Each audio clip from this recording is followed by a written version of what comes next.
How do you value commercial property? Well, there are a lot of factors that go into valuing commercial real estate, and there's some new factors that you need to consider right now. That's all coming up in this video, so stay tuned.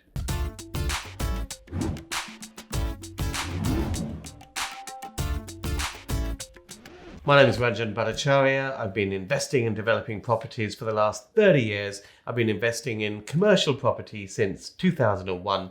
You may have seen me on the hit Sky TV show Property Elevator, or you may have attended one of our property networking events in central London. If you're new to this channel, you've got to subscribe and hit that bell icon because we put out new content each and every week, and it's all dedicated to keeping you on top of your property game.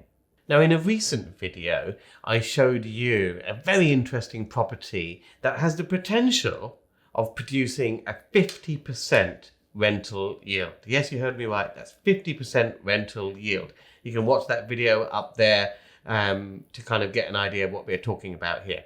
So that is really at one end of the extreme scale. And there's some specific reasons why that 50% yield might not be as tantalizing as first seems, but watch that video to find out exactly what I'm talking about.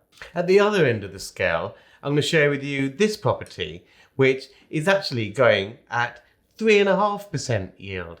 I don't expect you to buy either of these properties at either ends of this yield spectrum, but what I do expect you to do is take into account some of the factors that I'm using to value and assess these property deals and use them to buy more middle-of-the-road property projects.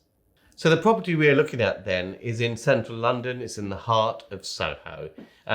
Fascinating property. It's an office building.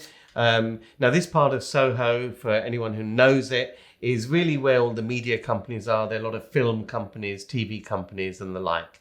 So you've got offices on the upper floors, and the ground and the basement is actually a private pre-screening cinema.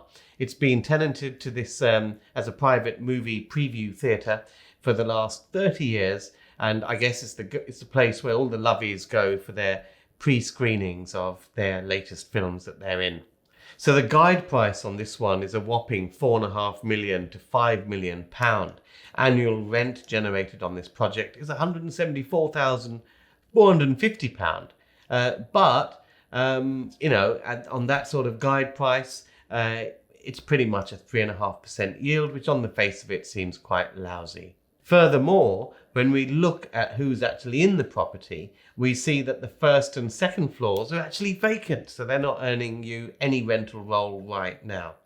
We all know that the office market is a little bit challenged right now, what with COVID-19 and all that. Many offices are struggling to get filled simply because of this current crisis.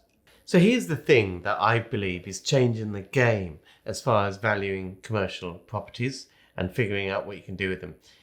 It's really the ability to repurpose commercial real estate that's changed the game. Now, I'm talking about two aspects really. One is to repurpose commercial buildings into residential usages. In this particular example, I mean, Westminster has a bit of an exclusion on an Article 4 against converting the office space into residential use. But of particular relevance to this particular site is the Class E changes that were brought in a few months ago. Now, all commercial property has a usage class, and it used to be very, very complicated. And I've covered this all in this video, and I'll put a link up here. Go and check that out. It explains what the E class is all about. But to cut a long story short, we used to have a system where, you know, newsagents or confectionery stores or retail stores had a certain usage class. And then you had stores that were designated for restaurants. And then you had places that were designated that had to be GP surgeries.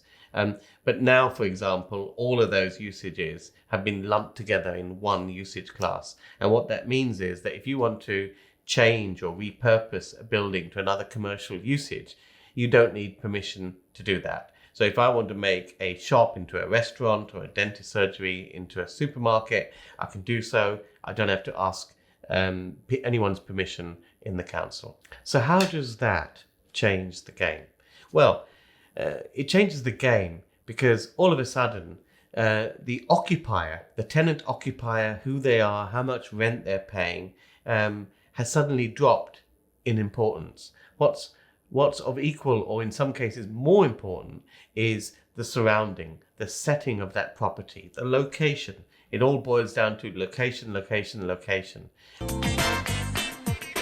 And more specifically, the affluence of that location. In the previous video, the link's up there, when we looked at this shopping centre in Real, that had great brand names and all the like, but it was sat in a desolate area. In other words, an area with very low economic activity.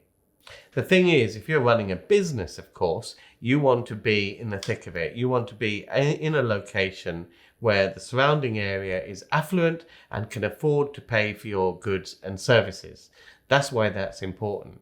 If your commercial property is situated in an area of affluence, then you've got the maximum opportunity to find a tenant for it. And all of this will start to manifest itself on the values of commercial real estate. In areas which are poor and desolate, then those properties, even with the repurposability rights, will be harder to attract tenants in. And also, even if you want to convert those properties to things like residential usages, then the land values or the end values will be so low that the cost of doing so won't be worthwhile. In affluent areas, of course, there are plenty of people that want to occupy the premises for commercial usages. Class E allows you to widen the scope of your commercial tenant base, and the end values of residential properties that you look to create in those sites will be high enough to make the cost of conversion worthwhile. Now, as I mentioned in the introduction, I don't expect you to be looking at properties in either of these extremes. I'm really just showing you these two extremes so you can see how these sort of factors play out at the extremities. Now, there are so many things about commercial property and repurposing commercial property to alternative use, whether it's residential or other commercial uses, that really hasn't hit the wider market yet, which means there's plenty of opportunity for first movers, early adopters who are on the button with this stuff and understand how to use it to their advantage. To help you do that, I'm running a webinar this Sunday. It's a 90-minute class and it's absolutely free. All you have to do is go to property-workshop.com, register for your place. Places are limited, so join me on that live masterclass this Sunday. So just for a bit of fun, I thought I'd show you this, which is in the legal pack for this particular lot. And I love looking at legal packs and some of the old legal documents for some of these old properties. And this is a document that's in the legal pack, and it's dated 1901. And look at this. This is beautifully written, but you won't be able to read it. The language is gobbledygook. It's old world English. Of course, they didn't have typewriters in this time, so scribes would actually handwrite these legal documents. It's absolutely amazing how they made these multi-page documents so neat. And of course, remember that to scribe 2 copies of this, isn't it? 1 for each party. And what happens if you made a mistake? You know, they didn't even have Tipp-Ex in those days. And fun fact, you can see at the top of this document some actual stamps. And that's why stamp duty is called stamp duty, folks, because you actually had to buy some stamps and have them shoved on top of the legal documents so that you've paid your taxes, so that any legal agreement is valid.